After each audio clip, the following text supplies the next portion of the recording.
Good morning, boys and girls. Today for the daily lesson plan, you will notice that there's a little change in the math section. So you'll see on the top it says math 40 minutes in red, and then a little bit lower it says alternate math 40 minutes. So if you're having difficulty with the regular Engage math work, I'd like you to try out the alternate math, okay? Okay, so we are going to get started on reading packs, okay? And we read chapter 1 yesterday, so we're going to start with chapter 2, okay? So chapter 2, I see there is an image of a boy. So I think this is from his perspective. Okay, so I'm going to get started. So there were lots of them. Peter heard how stupid it sounded, but he couldn't help repeating it. Lots. He plowed his fingers through the heap of plastic soldiers in the battered cookie tin, identical except for their poses, standing, kneeling, and prone, all with rifles pressed hard to their olive green cheeks. I always thought he just had the one. No, I was always stepping on them. He must have had hundreds, a whole army of them. The grandfather laughed at his own accidental joke, but Peter didn't. He turned his head and looked intently out the window, as if he had just caught sight of something in the darkening backyard. He raised a hand to draw his knuckles up, his jawline exactly the way his father rasped his beard stubble, and wiped surreptitiously at the tears that had brimmed. What kind of a baby cried about something like this? And why was he crying at all anyway? He was 12, and he hadn't cried for years, not even when he'd fractured his thumb bare-handing Josh Purrahan's pop fly. That had hurt a lot, but he'd only cursed through the pain waiting with the coach for x-rays. Man up! But today, twice. Peter lifted a soldier from the tin and drifted back to the day he'd found one just like it in his father's desk. "What's this?" he'd ask, holding it up. Peter's father had reached over and taken it, his face softening. "Huh, been a long time. That was my favorite toy when I was a kid." "Can I have it?" His dad had tossed the soldier back. "Sure." Peter had set it up on the windowsill beside his bed, pointing the little plastic rifle out in a satisfying show of defense. But within the hour, Pax had swiped it, which made Peter laugh. Just like him, Pax had to have it. Peter dropped the toy back into the tin and was about to snap the lid back on when he noticed the edge of a yellowed photo sticking up from the mound of soldiers. He tugged it free. His dad, at maybe 10 or 11, with one arm draped around a dog, looked like part collie, part 100 other things. Looked like a good dog, the kind you would tell your own son about. "I never knew Dad had a dog," he said, passing the photo to his grandfather. "That's Duke, dumbest creature ever born, always underfoot." The old man looked more closely at the picture and then over at Peter as if seeing something for the first time. "You've got the same black hair as your dad." He rubbed at the fringe of gray fuzz banding the top of his head. "I had it too way back. And look, he was scrawny then too. Same as you, same as me, with those ears like a jug. The men in our family, I guess our apples don't fall far from the tree, eh?" "No, sir." Peter forced a small smile, but it didn't hold up. Underfoot. That was the word Peter's father had used. "He can't have that fox underfoot. He doesn't move as fast as he used to. You stay out of the way too. He's not used to having a kid around. You know, war came and I went and served like my father, like your father now. Duty calls, and we answer in this family. No, sir, our apples don't fall far from the tree." He handed back the photo. "Your father and that dog, they were inseparable. I'd almost forgotten." Peter put the photo back into the tin and pressed the lid down tight, then slid it under the bed where he'd found it. He looked out the window again. He couldn't risk talking about pets right now. He didn't want to hear about duty, and he sure didn't want to hear any more about apples and the trees they were stuck underneath. "What time does school start here?" he asked, not turning around. 8. "They said to show up early. Introduce yourself to the homeroom teacher, Mrs. Mirez or Ramirez or something. I got you some supplies." The old man nodded over to a spiral notebook, a beat-up thermos, and a bunch of stubby pencils bundled together with a thick rubber band. Peter walked over to the desk and put everything into his backpack. "Thanks. Bus or walk?" "Walk. Your father went to that school and he walked.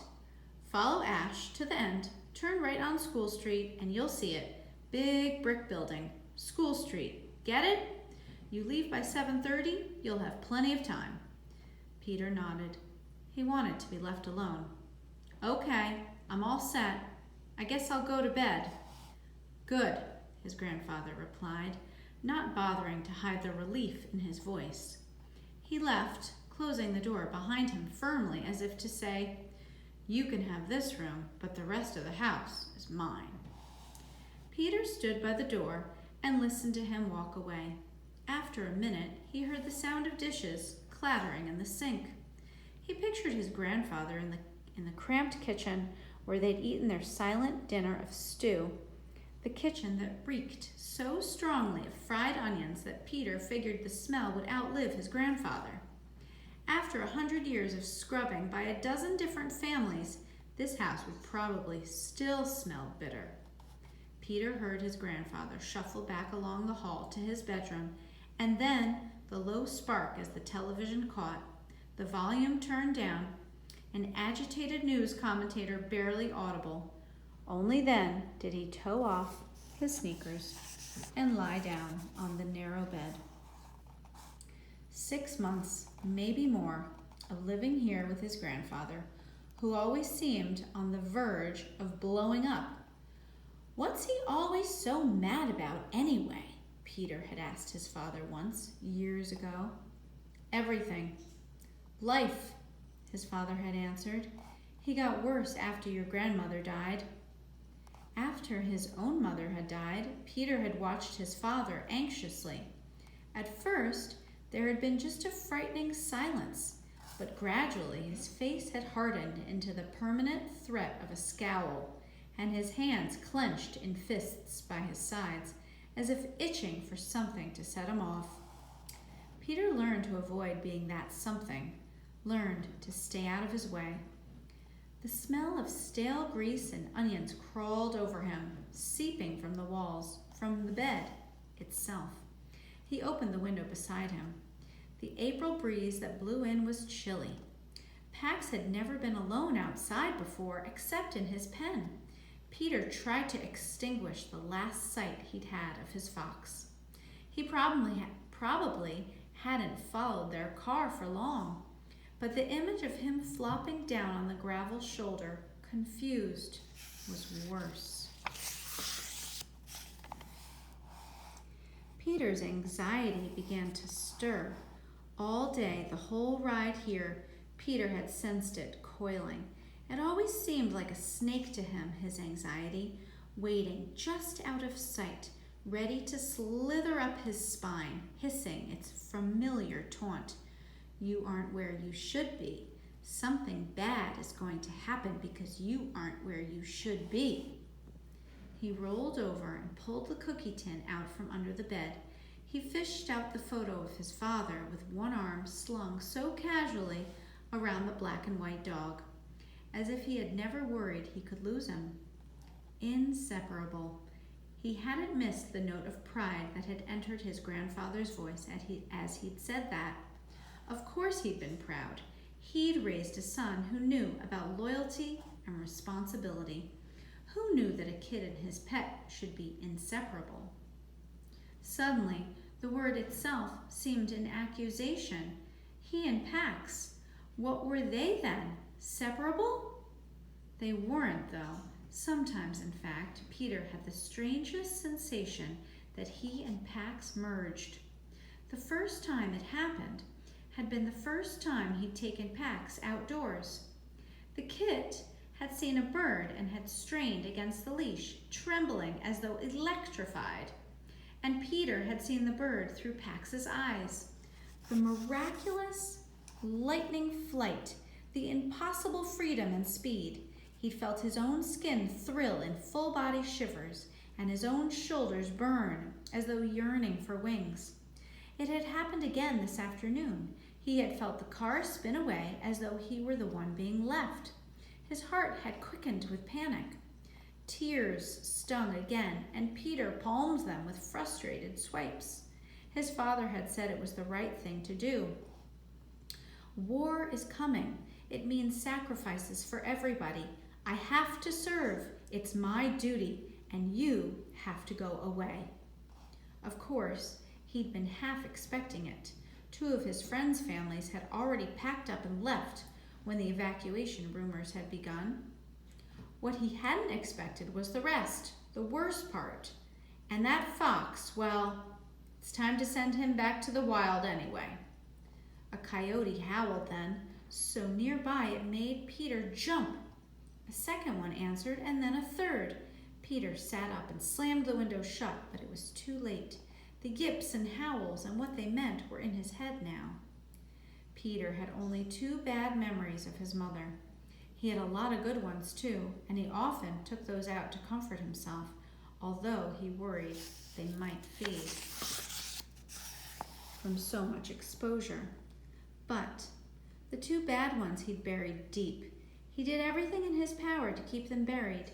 Now the coyotes were baying in his head, unearthing one of them. When he'd been about 5, he'd come upon his mother standing dismayed beside a bed of blood-red tulips. Half of them were standing at attention. Half of them splayed over the ground, their blossoms crumpling. A rabbit got them. He must think the stems are delicious, the little devil. Peter had helped his father set a trap that night. We won't hurt him, right? Fine, we'll just catch him, then drive him into the next town. Let him eat someone else's tulips. Peter had baited the trap himself with a carrot, then begged his father to let him sleep in the garden to keep watch. His father had said no, but helped him set an alarm clock so he'd be the first to awaken. When it went off, Peter had run to his mother's room to lead her outside by the hand to see the surprise. The trap lay on its side at the bottom of a freshly scraped crater at least 5 feet across. There's the picture. Inside was a baby rabbit, dead. There wasn't a single mark on its little body, but the cage was scratched and dented, and the ground all around clawed to rubble. Coyotes, his father said, joining them. They must have scared it to death trying to get in, and none of us even woke up. Peter's mother had opened the trap and lifted out the lifeless form. She held it to her cheek. They were just tulips, only a few tulips.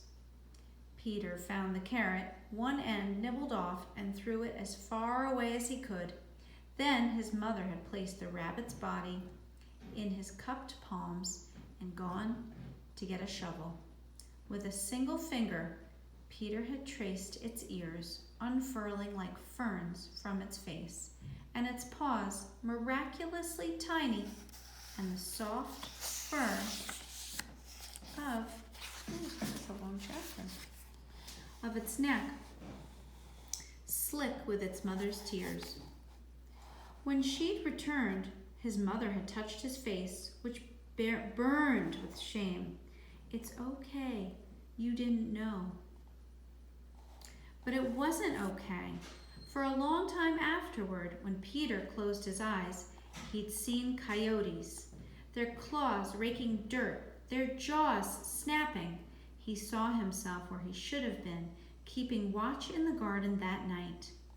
Over and over, he saw himself doing what he should have, rising from his sleeping bag, finding a rock, and hurling it.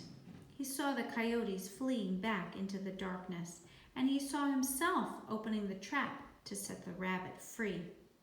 And with that memory, the anxiety snake struck so hard that it stunned Peter's breath out of him. He hadn't been where he should have been the night the coyotes killed the rabbit, and he wasn't where he should be now. He gasped to fill his lungs and sat bolt upright. He tore the photo in half and then in half again and pitched the pieces under the bed. Leaving Pax hadn't been the right thing to do. He jumped to his feet. He'd already lost a lot of time. He fished some cargoes, a long-sleeved camouflage t-shirt, and a fleece sweatshirt from his suitcase, and then an extra set of underwear and socks. He stuffed everything into his backpack except the sweatshirt, which he tied around his waist, jackknife in his jeans pocket, wallet. He debated for a minute between his hiking boots and sneakers and decided on the boots, even though he didn't put them on. He looked around the room, hoping to find a flashlight or anything resembling camping equipment. The room had been his father's when he'd been a boy, but aside from a few books on a shelf, it was clear his grandfather had cleaned all his things out. The cookie tin had seemed to surprise him, an oversight. Peter bumped his fingers over the spines of the books. An atlas. He pulled it down, amazed at his luck, and flipped through it until he came to the map that showed the route he and his father had traveled. "You'll only be 300 miles away." His father had tried to bridge the silence of the drive a couple of times. "I get a day off, I'll come." Peter had known that it would never happen. They didn't give days off in war. Besides, it wasn't his father he was already missing. And then he saw something he hadn't realized. The highway snaked around a long range of foothills. If he cut straight across those instead of following the highway, he could save a lot of time, plus reduce the risk of being caught. He started to rip out the page, then realized he couldn't leave his grandfather such an obvious clue. Instead, he studied the map for a long moment, then replaced the atlas on the shelf. 300 miles. It looked like he could shave off 100 of them by taking the shortcut, so say around 200. If he could walk at least 30 miles a day, he could make it in a week or less. They'd left Pax at the head of the access road that led to the ruins of an old rope mill. Peter had insisted on this road because hardly anyone ever used it. Pax didn't know about traffic, and because there were woods and fields all around. He'd go back and find Pax there, waiting, in 7 days. He wouldn't let himself think about what might happen to a tame fox in those 7 days. No. Pax would be waiting at the side of the road, right where they'd left him. He'd be hungry for sure, and probably scared, but he'd be okay. Peter would take him home. They would stay there. Just let someone try to make him leave this time. That was the right thing to do. He and Pax, inseparable. He glanced around the room again, resisting the urge to just run. He couldn't afford to miss anything. The bed. He pulled the blanket off, rumpled the sheets, and punched the pillow until it looked slept on. From his suitcase, he took out the picture of his mother he'd kept on his bureau, the one taken on her last birthday, holding up the kite Peter had made for her and smiling as if she'd never had a better present in her life. And he slid it into his backpack. Next, he pulled out the things of hers that he'd kept hidden in his bottom drawer at home. Her gardening gloves, still smudged with the last soil she'd ever lifted. A box of her favorite tea, which had long ago lost its peppermint scent. The thick candy cane striped knee socks she wore in the winter. He touched them all, wishing he could take everything back home where it belonged, and then chose the smallest of the items, a gold bracelet with an enameled phoenix charm she'd worn every day, and tucked it into the middle of his backpack with the photo. Peter surveyed the room a last time. He eyed his baseball and glove and then crossed to the bureau and stuffed them into the backpack.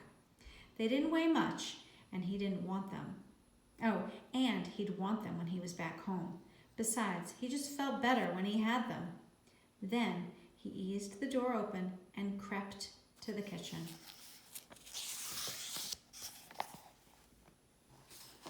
He set the backpack on the oak table, and in the dim light from above the stove, he began to pack supplies. A box of raisins, a sleeve of crackers, and a half-empty jar of peanut butter. Pax would come out of any hiding spot for peanut butter. From the refrigerator, he took a bunch of string cheese sticks and 2 oranges. He filled the thermos with water and then hunted through drawers until he found matches, which he wrapped in tinfoil. Under the sink, he scored 2 lucky finds, a roll of duct tape and a box of heavy-duty garbage bags. A tarp would have been better, but he took 2 bags with gratitude and zipped the pack. Finally, he took a sheet of paper from the pad beside the phone and began a note. Dear Grandfather. Peter looked at the words for a minute as if they were a foreign language, and then crumpled the paper up and started a new note. I left early. I wanted to get a good start on school. See you tonight.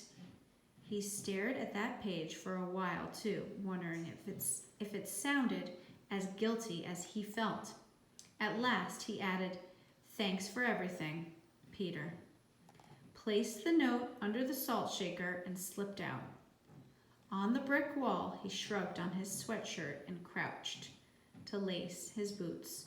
He straightened up and shouldered his backpack. Then he took a moment to look around. The house behind him looked smaller than it had when he'd arrived, as if it were already receding into the past. Across the street, clouds scudded along the horizon, and a half moon suddenly emerged, brightening the road ahead. Ooh, wow. That was a really good chapter. Okay, tomorrow we will start reading chapter 3, and it looks like this is from Pax's perspective. Okay,